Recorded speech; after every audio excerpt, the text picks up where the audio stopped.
This is the Mixo Espresso coffee maker.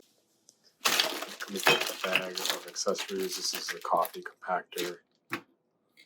Inside there, cleanup tools. It's got capacity for about 8 cups or 70 milliliters. The tank is in the back here. The whole thing lifts up, so it's easy to fill. You fill back up and then put it back in. This is the storage for the coffee beans for the grinder. So put your beans in there, put the lid on, stir it up. If there were beans, you put in there and it would know, and you hit the grind button, and it grinds the coffee grounds. And here, there's an adjustment for how fine or coarse you want the coffee to be. And then once you've got your coffee, move it over to this side, or it's